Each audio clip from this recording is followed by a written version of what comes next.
భారీ వర్షాలు వరదలు ఆంధ్రప్రదేశ్లో తీవ్ర నష్టాన్ని మిగిల్చాయి. విజయవాడలోని కొన్ని ప్రాంతాలు ఇంకా వరద నీటిలోనే ఉన్నాయి. 3 రోజులు అవుతున్నా ఇంకా ముంపు బారిని వీడటం లేదు. ఈ వర్షాలకు సుమారు 3.5 లక్షల ఎకరాల్లో పంట దెబ్బతింది.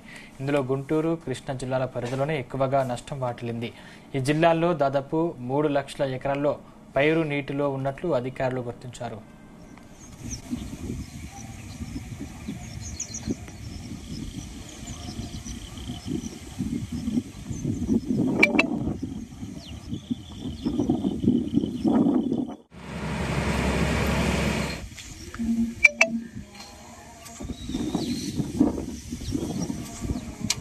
ఏపీలో వర్షాలకు దాదాపుగా 5 లక్షల ఎకరాల్లో పంట నష్టం జరిగినట్లు ప్రాథమికంగా తేల్చారు అధికారులు.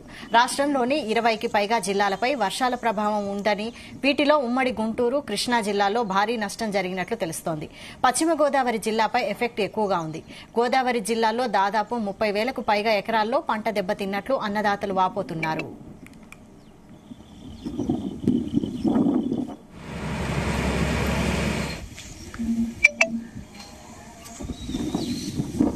వర్షాల వల్ల ఎకరాకు 15,000 వరకు నష్టం వస్తుందని అధికారులు చెబుతున్నారు.